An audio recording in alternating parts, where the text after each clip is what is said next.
Samantala, alamin po natin ang latest naman pagdating naman sa iba't ibang means of transportation natin mula naman kay DOTC spokesperson Attorney Nick Conti. Magandang hapon po sa inyo, Attorney. Magandang hapon, Connie. Magandang hapon sa ating mga nakikinig. Of course, dito rin po kasama natin si Director Edgar Cabase ng Director for Operations naman ng LTO at si Engineer Joel Donato ng LTO din. Magandang hapon po sa inyo, sir. Okay, unang-una, gawin po natin na isa-isa, no? Kamusta po ang paliparan natin, yung kabuuang sitwasyon ngayon? Okay naman po ang sitwasyon sa paliparan. Tumawag po ako sa NAIA Terminal 3 at maayos naman po ang daloy ng trapiko ng pagdating sa mga pasahero natin. Kung kaya nga po binuksan ng NAIA Terminal 3 ang mga karagdagang pintuan papasok ng terminal. 6 na pintuan po ang nakabukas. Nagdagdag po sila ng tao ron upang hindi magkaroon ng mahabang pila pagdating doon sa pagpasok pa lang at security screening ng mga bagahe. Alright, yung ating po mga pantalan, kamusta po ang ating ginagawang inspection naman doon? Dito po sa Batangas Port, papunta ng Calapan, nadoble na po ang bilang ng ating mga pasahero. Simula nga po nung Sabado hanggang kahapon, 60,000 na po ang nakabiyahe. Alright. At ito po ay tinatayang dumoble kumpara doon sa nagdaang taon nung parehong panahon ng Kwaresma. Sa Eva Macapagal po na terminal natin, kamusta po? Okay naman po ang traffic din dyan ng tao. Patuloy po at walang delay naman po ang mga barko na bumabiyahe ng long haul papunta sa ating Kabisayaan at bahagi ng Mindanao. Alright. Siyempre, nabalitaan na po natin kanina pang umaga na may mga ilang bus po tayo na hindi pinabiyahe. Ano ho yung mga naging dahilan, sir? Yung nagdaang araw, mayroong 2 bus po na nahuli na kolorum. Ang kolorum po, hindi talaga pwedeng bumiyahe. Hindi nakalusot? Hindi po nakalusot. Sapagkat wala po silang special permit na nanggaling sa LTFRB. Okay. Kanina po, meron pong isang bus na inireport sa atin ng ating LTO Enforcement Office na basag po ang windshield.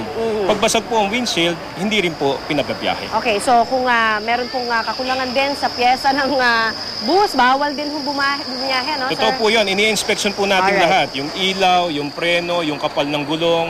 Dapat gumagana ang wiper, lalo na may panakanakang pag-ulan sa mga dadaanan natin. Pero ako, ang mga kapuso, pakinggan ho natin itong mabuti kasi ito ho, medyo nababahala ako personally, no? Dahil nagkaroon ho tayo ng random drug test sa iba't ibang mga bus drivers natin sa iba't ibang kumpanya. Ano ho ang naging resulta? Bakit parang nakakabahala dahil tumaas ang bilang na naman, ano?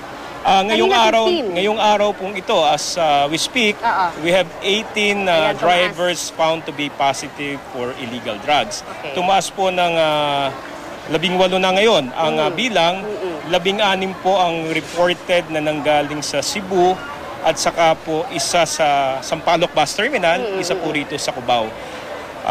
Ito po ay pagpapakita lamang na epektibo po yung programa para i-check po ang mga driver kung gumagamit po ng illegal na droga. Ito hong 18 na nag-positive sa droga ay of course, ano po ang sanction ba? Ano, papatanggal lang po ba itong mga to?